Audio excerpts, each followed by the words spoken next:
Now, without wasting much of our time, we are going to proceed to the topic we are going to be reading through today, inshallah. So the Imam said, Alamatul Fi'l, the signs we use to denote a verb in Arabic. So we actually mentioned to ourselves the signs we use to denote a noun. Now we are discussing the signs we use to denote a verb in Arabic. So the Imam said, وَالْفِعْلُ يُعْرَفُ بِقَدْ وَالسِّينِ وَالسَّوْفَ وَالتَّاءِ التَّانِيثِ السَّاكِنَةِ. Here the Imam said, وَالْفِعْل, as for the verb, يُعْرَفُ is going to be known بِقَدْ, with qad, وَالسِّينِ, and with sin, وَالسَّوْفَ, and also sawfa, وَتَاءِ التَّانِيثِ السَّاكِنَةِ, and also with ta'u التَّانِيثِ السَّاكِنَةِ. So what does it mean? It actually means anything you see qad before it, that thing becomes a verb. So qad is just like an harf that used to make emphasis and to show certainty about something.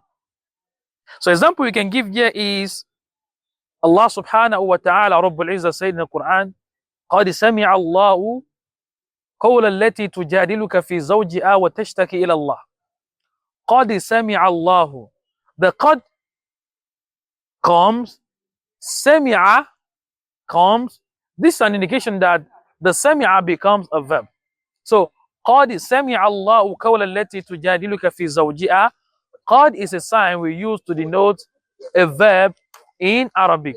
So automatically, sami'a becomes a verb. Why? Because we saw qad before it. And also, in the Quran, Allah subhanahu wa ta'ala said, قَدْ يَعْلَمُ اللَّهُ. قَدْ يَعْلَمُ. The ya'lam becomes what? A verb, because of the qad that comes before it.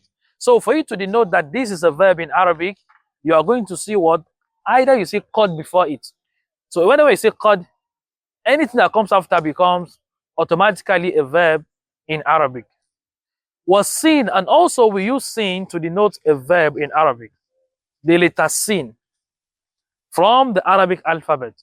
Whenever you say sin attached to a word from the beginning, then that word becomes a verb. Example we can give is the statement of Nabi Ibrahim alayhi salatu wassalam, where it said, Sa'astaghfiru laka rabbi. Sa'astaghfiru laka rabbi. He was actually saying on behalf of his father that I'm going to seek forgiveness for you from my Lord. Sa'astaghfiru. The sin there is called a sign we use to denote a verb.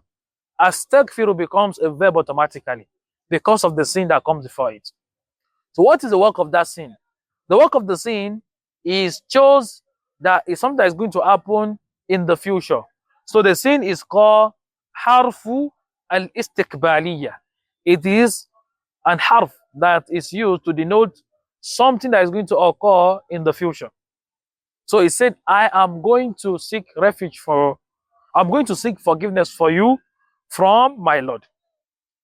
So whenever you say sin, anything that comes after becomes automatically a verb. And also we have sawfa. Sawfa and sin are the same. Sin is just like a shortcut of writing sawfa. So whenever you say sawfa, anything that comes after the sawfa is automatically a verb in Arabic. So what is the example we can give in this aspect? Sa'astaghfiru lakum rabbi. Sa'astaghfiru lakum rabbi. We mentioned earlier that sa'astaghfiru, which is the sin. Now we have sawfa astaghfiru lakum rabbi. Sawfa astaghfiru lakum. Indeed, in the future time, or I am going to seek refuge or seek forgiveness from Allah subhanahu wa ta'ala on your behalf. So from this, we understand clearly that sawfa and sin are signs we use to denote a verb in Arabic. So the last thing from among the signs we use to denote a verb is at-ta'u, which is the ta'u ta'nis as-sakina. The ta that is actually it's indicating a female. As-sakina, and the ta is having what? Is having sukun at the ending. So here it is actually applicable to fi'lu al-madi. it's actually applicable to what? To fi'l madi alone. What is fi'l madi? Fi'l madi is a verb or an action that took place in the past. So the ta'u ta'nis sakina is used to differentiate between action of a man and action of a woman. For example, I said dakhala Muhammadu. Muhammad entered. Dakhalat Maryam. Maryam entered. So you see dakhala, we have dakhalat.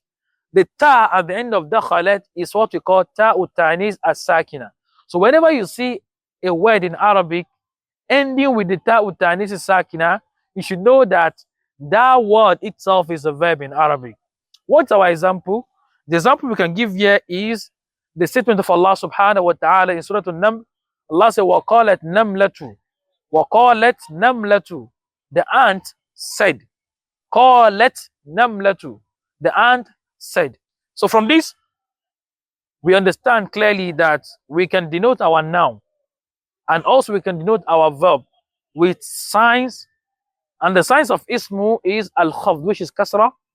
The sign for ismu is at-tanween.